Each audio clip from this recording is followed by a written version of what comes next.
The 401k is not all that it's cracked up to be. Today, we sit down with Alan Porter, who is a strategic wealth advisor, and he shares why the 401k is not sufficient for most employees. Instead, he's going to give you some great insights and some great strategies that you need to be looking into to help create and preserve more of your capital. If you want to learn how to be better prepared for life's unexpected events, from health issues to retirement, make sure you check out today's conversation right here on Multifamily Insights. Alan Porter is a former U.S. Army Black Hawk instructor pilot turned nationally recognized financial educator and best-selling author. Now, he's an expert in advanced tax-free retirement planning, wealth preservation, business exit strategies, and legacy building for entrepreneurs and high net worth individuals. Let's welcome to the show, Alan Porter. Well, thank you for having me. It's an honor to be here. Alan, absolutely, man. It's great talking to you as well. I went over your bio at a very, very high level. Why don't you take 2 minutes and fill in some of those gaps? Well, first off, John, I never thought I'd be doing this. I retired back in 1993. I was a Black Hawk instructor pilot. I loved what I did. I had a safe landing for every takeoff, and I dodged all the bullets. I had a great career. I had a passion for what I did. I loved serving my country. And I had a successful real estate and mortgage business up until about 2008. Now, I live in Fayetteville, North Carolina. My son lived in Little Rock, Arkansas with his wife, Lynn. She was 39. They had two little girls. They were 7 and 4. And when the mortgage crisis hit in 2008, everything kind of slowed down. We went out there for Christmas in 2009. Well, my son had been 100% disabled for over 3 years and still not getting his disability. They went to an attorney, finally got a disability in the summer of 2010. But January 5th, it's a day of 2010, changed my entire life. His wife, Lynn, called me up. She said, Alan, I've been diagnosed with stage 4 pancreatic cancer, and they've given me 6 months to live. Of course, we were all devastated, but I was like 99% of the people out there that thought life insurance was a death product that you had to die to benefit from it. Well, little did I know she had a terminal illness rider on her life insurance policy, but let her access that death benefit, which was in the hundreds of thousands of dollars, completely tax-free, which I knew nothing about, within 1 year of diagnosis. Now, I'm helping him out, but I don't know for how long until I have to sell my house. But if it had not been for that, my son would be bankrupt. And it took a huge financial strain off of me. Well, make a long story short, she died a year later. So I moved my son. He lived behind me here in Fayetteville, North Carolina with the 2 girls. They grew up. In fact, my oldest one, the 7-year-old, she just graduated from UNC. She's going to medical school next year. And she got her EMT license this year. And she brought a couple people back that coded out. They'd been dead for over 10 minutes. Wow. Brought them back to life. I mean, I'm very proud of them. But the other one is going to Appalachian State. But my problems didn't end there. You know, if you got problems, health problems for your kids, it devastates you. Well, my daughter, who had just given birth to my 3rd grandson, she's not a college nurse. Her husband's a doctor. She self-diagnosed herself with breast cancer. Wow. And it was very bad. We didn't think she was going to live. Well, she found a lump and went in and found out it was breast cancer. But thank God she'd been cancer-free for over 13 years. But in 2023, she also contracted Graves' disease and thyroid eye condition, which there's no cure for. And they have one treatment. It's called Tripeza. It's 8 infusions. The first one was like $32,000. And the last one in May of 23 was almost $250,000. Well, the problem is, it came back January 24, the thyroid eye condition came back. She went to the doctor in February. The doctor said, Nicole, I'm sorry, there's nothing we can do until you go blind, and then we can operate. And I'm thinking, man, what a prognosis. So we tried to get her to study at Duke. She didn't qualify because she took in the Tripeza. We did get her into the Mayo Clinic in Rochester. She was up there for about 4 days of consultation and testing. But there's basically nothing they can do for her either. They've got some drug. It's an experimental drug. It may be 50%, but it's not even for thyroid eye condition. But it's even more expensive than the Tripeza. It's over $500,000. And when you look at this stuff, and you're thinking to yourself, all we can do is pray that something can be done for her. And what happened is she came back home, and basically she's going blind day by day. And we're just praying something to be done. Sometimes she has double vision, sometimes she has blurred vision, but it's just something that people are going to have to live with. Yeah, And Alan, I want to jump in real quick. So obviously you're talking about a lot of, health challenges, right? So one, you had your background, in the military, flying these fighter jets. And, when you talk about the family, right? You retired, you kind of had some real estate things you were doing.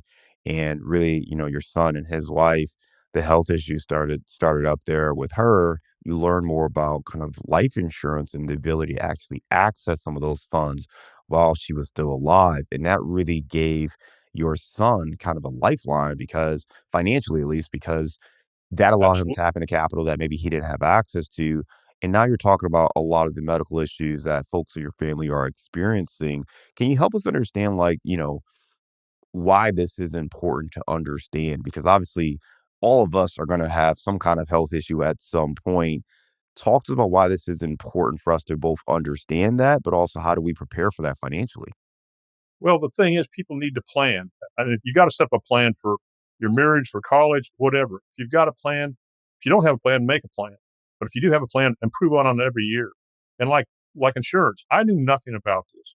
But when I started studying insurance and insurance products, I found out it's one of the greatest financial vehicles out there that's available to everybody and nobody knows about it. You always hear Susie Orman and Dave Ramsey say insurance is a bad investment. Well, first off, it's not even an investment. It's an asset class all of its own. There's no other financial product that can give you the benefits, performance, and protection and eliminate or mitigate the risk in retirement that any other financial vehicle only compounds. And I teach people this. I show people to think outside the box, to create a paradigm shift in their thinking of conventional financial planning. And basically, I have a team of specialists, John. And what I mean by specialists, let's say that I'm your family doctor. Now, I can treat you for minor illnesses, minor injuries. But if you want your knee operated on, you want the orthopedic surgeon, the specialist, correct? Yep. Well, that's what I have. I have a team of specialists. They're tax specific attorneys, CPAs, and other specialists, and we collaborate together to come up with solutions for people's financial problems. What we do is we show people how to reduce and possibly eliminate both debt and taxes, possibly set them up with a tax-free retirement, eliminate or mitigate the risk in retirement these other financial vehicles only compound. Um, there's other things that we do as far as tax planning, tax savings, asset protection, business exit strategies, longevity planning, legacy planning, and charitable gifting. And a lot of this things that we do as far as tax planning, these are life-changing events for people. One client that I had last year, we did a tax strategy for him. He's getting $2,280,000 back in the taxes he paid over the last 4 years Wow. in the tax strategy. We're also turning his qualified plan that he had $1.4 million in, paying all the taxes on it, and put it into an indexed universal life insurance policy properly constructed using one of my strategies. And we're increasing his net worth by tens of millions of dollars of tax free money that he'd never had any idea about. But, it's just things like, John, let me ask you this question. Have you ever heard of effective interest cost? Say it again. Have you ever heard of effective interest cost? I have not. Well, don't feel lonely because 99% of people I talk to include CPAs, attorneys, and financial planners, don't either. But what it is, this guy was 42 years of age. He's a friend of mine. He retired from the military, and he wanted to do my tax-free retirement plan with an indexed universal life insurance policy. That's the first thing I asked him. I said, "How much debt do you have?" He said, "Well, Alan, we bought a new house a couple of months ago. I got a couple of car payments, a loan, and a credit card." I said, "I'll fill this paperwork out and send it back to me. We'll have a conversation." He did. I said, "You got $461,000 in debt. That's not your problem. The problem is the 49.76 effective interest cost you're paying on your 2.75% mortgage on your house." He looked at me and said, how is that possible? I said, "Because it's not going to get down to the 2.75 until the last couple months of the mortgage." I said, "You got a credit card here that's over 90% effective interest cost." And very few people understand their credit cards are anywhere from 75 to 95% effective interest cost. And even though this gentleman had great credit, his average effective interest cost was over 46%. I said, "What financial vehicle are you investing in that gives you a 46% rate of return on your money? In your 401k or anything else?" He said, "No. In fact, I lost 10% of my 401k last year." I said, do you realize that 46 cents of every dollar that you spend goes to compound interest or some financial institution? That money's gone for you forever. You'll never get that money back again. And I said, how much are you putting into your 401k? He said, $1,000 a month. I said, okay, how long is it going to take you to pay off your bills? He said, well, about 20 some years because we're paying extra on the mortgage. I told him, oh, that's good because that's what a lot of people do. But doing my plan with our software, our tax-free bucket of money, and a whole life insurance policy, we're going to pay your bills off 14.17 years faster. You're going to fund that policy. You're putting that $1,000 into a 401k. We're taking that $1,000 and put it into this policy for 10 years. It's paid up in 10 years. At the end of 10 years, you'll have almost $130,000 in a tax-free bucket of money that you will never have to go to the bank to get a loan for a car, college education for your kids, or anything else. And your death benefit at that time is $400,000 to protect your family in case something would happen. And I said, now, understand this. I've done this strategy for over 15 years. I have never borrowed money from a bank in over 15 years. I borrow from a bank, and I'll give you a perfect example. Let's say you've got money built up in your cash value policy. You got 100,000, and your death benefit is, let's say it's $1 million. All right. Let's say if I borrow $50,000, I want to buy a car. I pay myself. I borrow that money from my cash value. Now, understand, John, my cash value continues to compound. The death benefit, which is hundreds of thousands, if not millions of dollars more than your cash value that you pay for pennies on the dollar, that loan that you took out is a lien against the death benefit. Now it accrues interest. You don't even have to pay it back if you don't want to. But think about this. Now I'm going to pay myself back $1,000 a month for 50 months. If I'd have done that to a financial institution, I'd have paid that. That $50,000 is gone. But now, with my cash value continuing to compound, I'm paying myself $1,000 a month, putting it back into my cash value. That's going to increase my cash value by tens of thousands of dollars, and I'll own the car. This is so far ahead of what you do with a 0% loan from a bank or anything else, because all you're doing is what banks do all the time. They you go to FDIC.gov and you come up every major asset of every major bank in the United States, and you'll find cash value life insurance as their top tier one asset. It's more than almost twice as much as real estate, and many times more than they have in a stock portfolio. But I told the guy, I said, understand that. You're 52 years of age. You're completely debt free. I've showed you how to become your own bank. You don't have to put any more money in this policy. Now we can do that. The indexed universal life insurance policy, which has higher returns. But by the time you're 65, there'll be almost $250,000 in a tax-free bucket of money that you can use to supplement your retirement in the policy loans that does not affect the taxation of Social Security or the means testing for Medicare Part B. Very few people know about this. And also, it eliminates testing for IRMA taxes, which will be in the thousands of dollars per year. You're protected from lawsuits, liens, and judgments, and it mitigates or it eliminates all the risk in retirement that a stock portfolio or any financial vehicle only compounds. So Yeah. one of them is absolutely will devastate your retirement. It's called sequence of returns risk. Have you heard of that one? I have not, and we're giving a lot of information to our listeners, so I want to slow it down and break it down a little bit, if that's all right with you, Okay. man. I got to rewind this back because you mentioned the effective interest cost. Right. You gave an example, right? You talked about what are you paying on your mortgage, right? Maybe you have an interest rate of 2.75%, but you said the effective interest cost was maybe closer to 46 or 49%. What does that actually mean? And how are you calculating that term? Not When you term, but take how a are you look calculating the effective interest cost? at your amortization schedule, look how much money goes to the principal and how much money goes to interest. Now, it's as you pay it down, of course, there'll be more money going towards principal than there is interest. And only till the last couple of months of the mortgage is the actual interest rate that you're paying 2.75%. And how That's do the you big calculate that, right? Because I mean, to your point, this is not a. They don't show you this, right? They don't show you this when they show you the APR. Yep. How do you calculate the I have effective software. interest? I have Okay. software for it. And what you're getting at beyond the calculation, you're saying, hey, let's step back and get a real sense of what you're going to be paying, right? Because that $500,000 house that you're buying with the 2.75% interest rate, again, most people are going to think, oh, okay, I'm going to pay 2.75% for each year that I own it. What you're getting at is when you look at the total amount of money you're going to give to the bank over that 30-year loan, the effective interest rate is closer to almost 50% based Right. on how that is structured over that time period. And that is something I don't think people look at or think about when it comes to their finances. And on top of that, you started getting into different strategies, where you kind of become your own bank. You're putting money into a policy that you can borrow from. Now you're paying interest back to yourself, and you even don't have to pay it back because they just take it from your death benefit if you don't pay it. Many of our listeners are somewhat familiar with this concept. I'm sure there are people who are like, heard of it, don't really get it. It's still pretty complex. Can you just like break that down for us, right? Like, what exactly are you talking about, and how is this even legal? Like, how do you basically become your own bank? Well, you've heard of the becoming your own bank, Susie Orman, not Susie Orman, but there's a couple others that become your own bank. There's that other one, the bank one.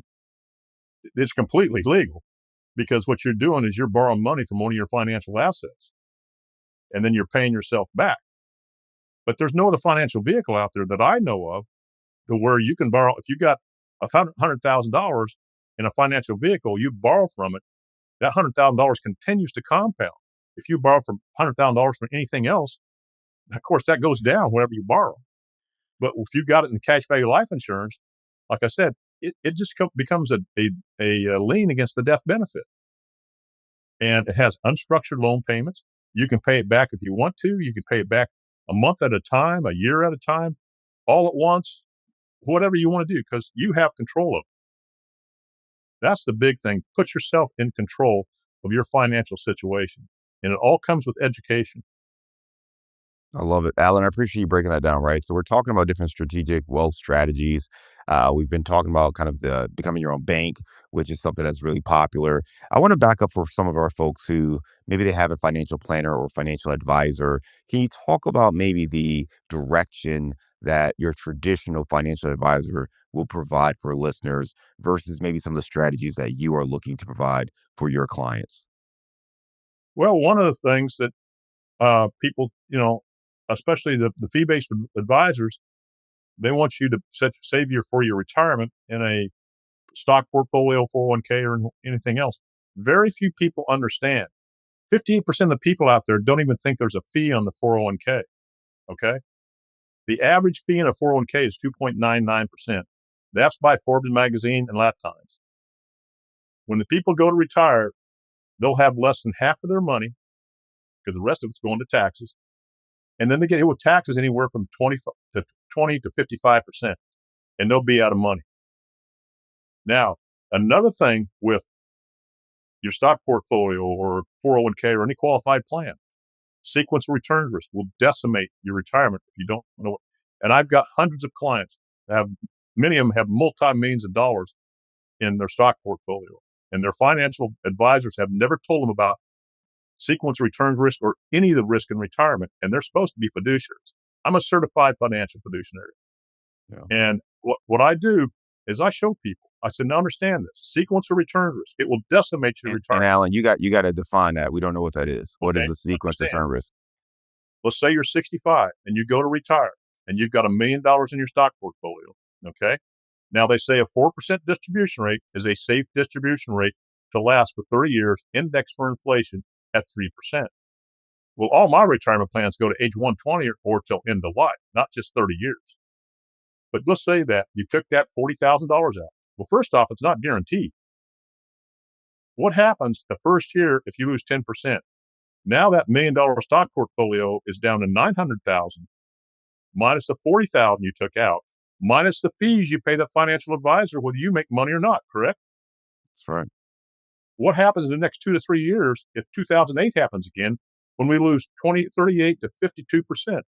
You're going to be out of money in the fifth year, and their people are not prepared for it. And their financial advisors aren't telling them about it. Basically, what sequence returns risk is, and everybody needs to understand this. If you lose money in the first 2 to 3 years of a 10 or 20-year period, as compared to the last 2 to 3 years of a 10 or 20-year period, you're going to be out of money in anywhere from the fifth to the ninth year. And they need to prepare themselves for it. Because understand this, it's not about rate of return in retirement. It is about uh, distribution of your assets. It's not about uh, how much money you have. It's how much money you have after taxes. I'll give you another perfect example of what I'm talking about. I want everybody, I'm not against the stock portfolio at all. I think everybody ought to have some money in a stock portfolio. But when it comes to retirement, it's a whole different ballgame. You've got to have different buckets of money to set for your retirement. You've got to have guaranteed income. You have to have life insurance. I've had so many people say, well, I'm going to be in retirement. I don't need life insurance. I said, that's one of the greatest times that you need life insurance because of long-term care. Right now, long-term care costs between $50,000 to $200,000 a year and goes up by 6% every year. And you can use 90% of that death benefit, which is you pay for pennies on a dollar, which is tax-free, to pay for your long-term care. And people don't understand, Medicaid does not pay for long-term care. Okay, Medicare does not pay for long-term care. Medicaid does. And there's a thing called Medicaid spend down. I don't care if you got $1 million or $2 million in your portfolio. Let's say, John, you're affected with Alzheimer's. My brother has Alzheimer's. I'm 73. He's 76. He's had it for 2 years, and he's in very, very bad shape. I don't think he's going to last the summer. But the thing is, this disease can last for 5, 6, 7, 8 years. What the government's going to do is they're going to confiscate your assets. They're going to pay for your care, and your spouse is going to be left with one car, one house, approximately $137,000 in a small subsistence allowance out of $1 million or $2 million stock portfolio. Doesn't seem fair, does it? Not at all. Can you break that down? Because I think it's tough for people to wrap their head around, right? When you think about that, and your typical person, you do what you're taught to do, right? Which is Right. go get a good job, work that job, get a 401k, keep contributing to that 401k, get the employment matcher, retire at 65. You've got a million to whatever you got saved up, and that should last you the rest of your life. And for a lot of people who have done these things, who have had good paying jobs, who have had, money saved up in these accounts, what you're talking about is life hits you. And you started early, when we first started talking to you, you mentioned the health issues that members of your family have exhibited, and how that can very quickly wipe out the funds that you have saved. So can you walk us through that, right? Again, you mentioned you had $1 million, and how between long-term care and these other things, it can very quickly dwindle to less than $250,000 going to a spouse. Yeah, I mean, see, John, people don't understand 70% of all Americans will need long-term care at some point in their life. 40% of all Americans between the ages of 18 and 64 right now are on long-term care.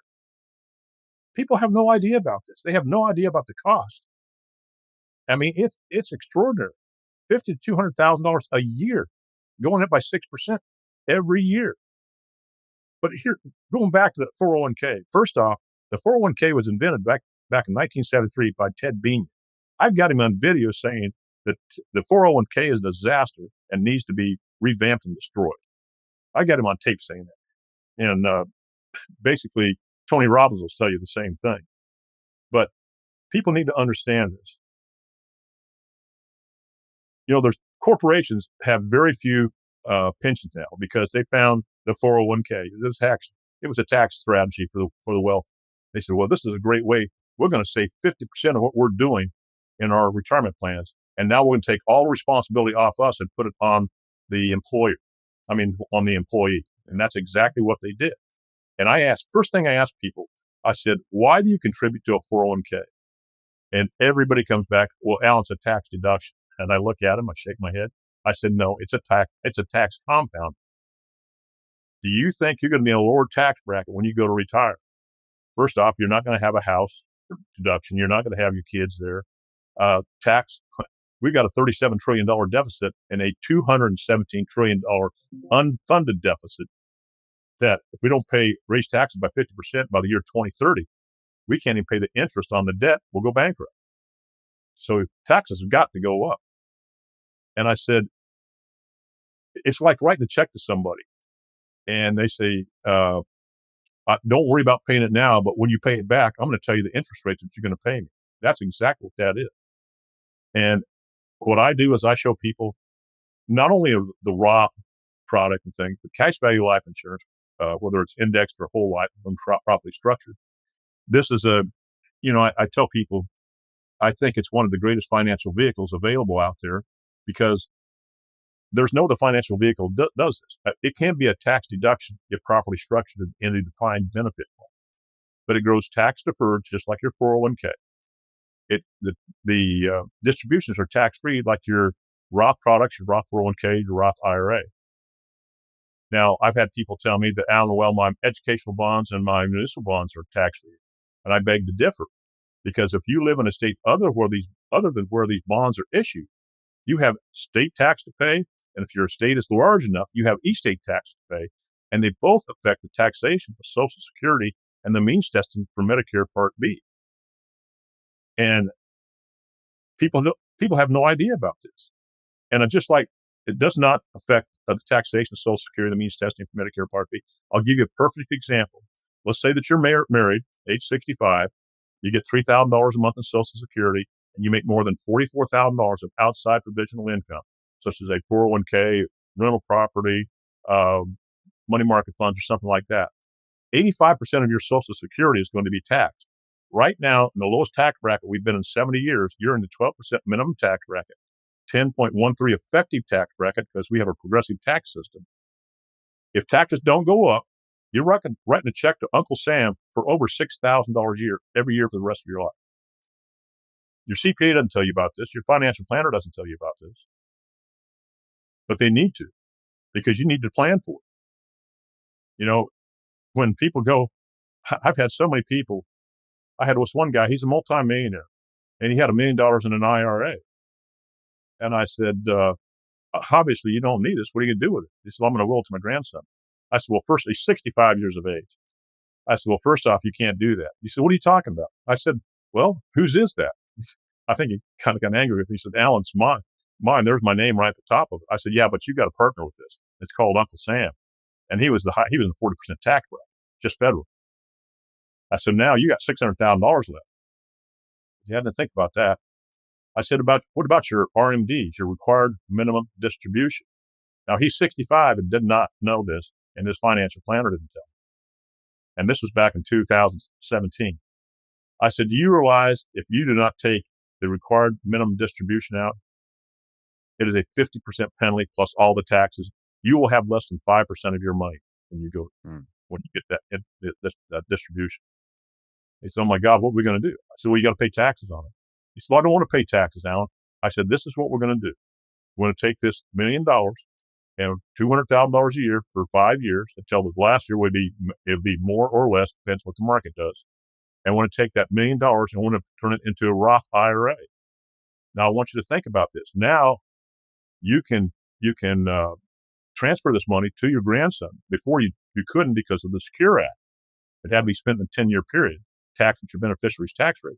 But now, since it's a Roth, you don't have to do that. You can will it to your grandson. Now think about this.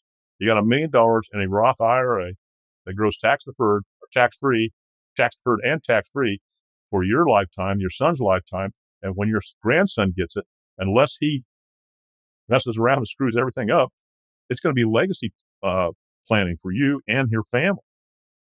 And he said, my God, this is great. And that's exactly what he did. But there's so many things just like that one strategy that will change people's lives. I've got 8 insurance policies on myself and my family. I've got 5 index universal life policies on my wife and myself for our retirement. I started my first one when I was 58. All my policies are paid for. And 3 years ago, or 2.5 years ago, I could have started taking over $100,000 a year out, tax-free for the rest of my life. My death benefit at that time is $1.5 million that I can use as a legacy for my family or use for long-term care or pennies on the dollar was tax-free. But now I don't use it because I have plenty of money. So it continues to grow. It's going to be a great legacy for my family. Or if my wife and I get sick, it's going to be take care of our long-term care needs. But people don't understand this, and they need, I've had so many people, and I'll give you another example, John. This is it's heartbreaking. This couple had retired. They got $5 million, and they're getting ready, and they got, a son and daughter, and they're getting ready to go on a trip. And when they got a phone call, Their 42-year-old son, 4 kids, died of a heart attack in his driveway, had no insurance, and his wife didn't work. So what do you think's going to happen? Who's going to take care of that family? It's going to be the people that are wanting to retire right now. And I got another example. We had a couple, they were 72 and 73. They're on a cruise, having a great time. I call them in retirement. I have the go-go years, the slow-go years, and the no-go years. Well, they're in the go-go years right now. And a year later, she was diagnosed with Alzheimer's and put in long-term care. And that just changed the entire perspective. Because even though the person is long-term care because dementia, Parkinson's, Alzheimer's, they're all terrible diseases. But the caregiver is the one that really suffers the most. And what you're getting at here, Alan, is that I think it's important for us to understand, whether it's us or those loved ones we have close to us, like when it comes to our health, there are things we just can't control, and you want to be in a position financially to navigate that. And especially if you're talking about retirement, you have to understand the way our tax system is set up. And most people are not savvy enough to understand the inner workings of that. And we go off of the things that are popularized, but that may not be the best thing for you in your situation, which is why it's so important to have people who understand how to create wealth, how to protect wealth, the ins and outs of different tax strategies. And that probably goes well beyond your typical CPA. So if you are looking for someone who can help you navigate the tax world and make sure you're set up for long-term success, do your research, find individuals, reach out to Alan and his team. You can go to strategicwealthstrategies.com and learn more about some of the stuff Alan is talking about here. But it just goes to show that you have to go that next step deeper and not just accept whatever it is your CPA or your, financial advisor may be giving you. Not to say that they're misleading you. I don't think that's the case, not intentionally. It's just they are doing their job and they may not know the ins and outs and the nuances of some of these other strategies. That's exactly right. They can go on my website, which is strategicwealthstrategy.com, and I've got a calculator on there that shows the estimated taxes you'll pay in retirement on your 401k or any qualified plan. There you go. Definitely check that out there. And we put a link to it in our show notes.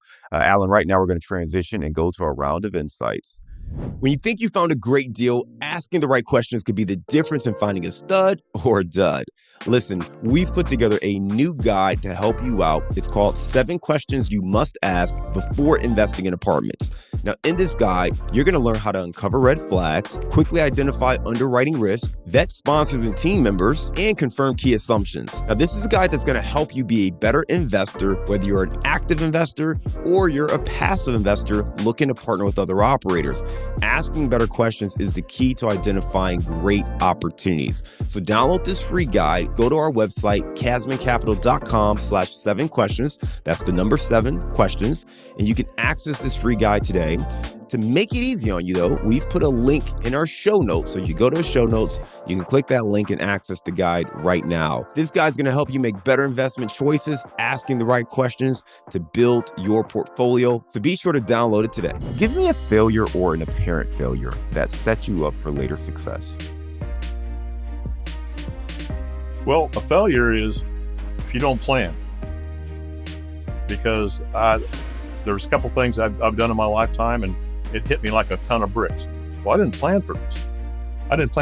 And now it's costing me a heck of a lot more than if I would have planned for it. Like I said, people have got to have a plan for everything they do, whether it's your marriage, your college education, your retirement, whatever. I mean, it's just like your beneficiary forms. Review your beneficiary forms every year. Perfect example. Guy was divorced from his first wife for 25 years. He never changed the beneficiary form. He married this other woman. When he died, guess who got the money? His first wife, because he didn't change the beneficiary. These are just small things that will, in some cases, destroy people. Yeah, definitely check all those paperwork and make sure you have a plan. All right, give me a digital or mobile resource you recommend for our listeners. Well, a mobile resource, you can go to my YouTube channel for one thing. I've got hundreds of videos on there Um, and I've got my own podcast. It's on the Neil Haley Show. It's Strategic Wealth Strategy. Again, my website. But understand, just give me a call, because I don't charge my consultations. I'm very, very passionate about what I do. And all I want to do is educate people on what's available out there. Make sure that you're thinking outside the box of conventional financial planning. Give me the book you've recommended or gifted the most in the last year. Well, the book that I recommend is Tax-Free Retirement Solution. It's a bestseller on Amazon right now. I've got other books. Wealth Beyond Taxes. I've got 8 other books. But I've been published in over 1,587 publications across the United States. 2023, I was selected for Who's Who in America for Excellence in Financial Advice. 2025, I was selected Top 100 Financial Advisor. And like I said, I'm very, very passionate about what I do. I've been interviewed on all the regular television shows, ABC, NBC, CBS. Had my own show on Consumer News Network out of Denver. And they asked me after my first interview, they asked me to become their wealth advisor, because they'd never heard of the strategies that I'd talked to the interviewer about. But you can go to any of those publications I've put out, my books, whatever. But there's a ton of information out there. And I've always tell people, you can't just rely on one thing. If a doctor told you that you have to have brain surgery, wouldn't you get a second opinion? Absolutely. That's what I tell people. You need to have a second opinion. And you can't talk to one person, because not one person knows everything. I'll give you a perfect example again. I deal with a lot of wealthy clients, and they say, well, my financial advisor, my CPA, and my attorney handle all my tax and financial advice. I asked them 2 questions. I said, that's great, but when's the last time any of them give you any proactive advice on saving taxes? It's slim to never. It's always reactive. And I say, okay, now the last question for you. You may have the greatest advisors in the world, but it's what they don't know that's going to end up costing you hundreds of thousands, if not millions of dollars in undue taxes, fees, and lost opportunity costs. And they agree with me, but they say, Alan, what do you mean by lost opportunity costs?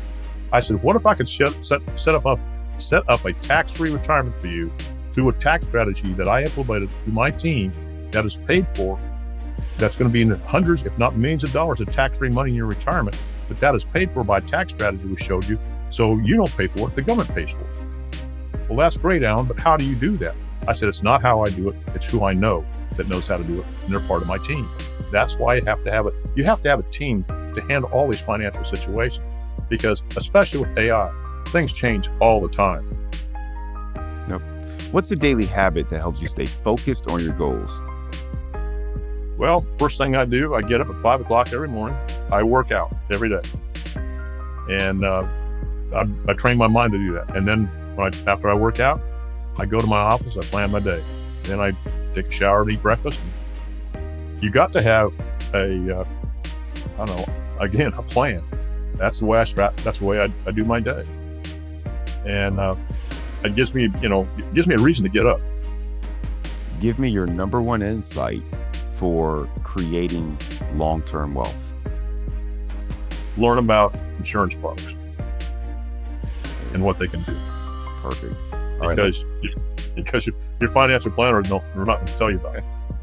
I love it. All right, let's go. Last question. We're going to go in a little bit of a different direction. Give us your favorite place to grab a bite to eat.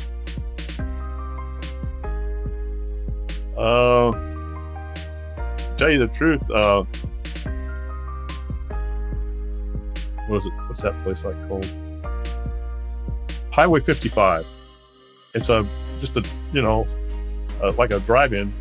They got great sandwiches there. Service is great.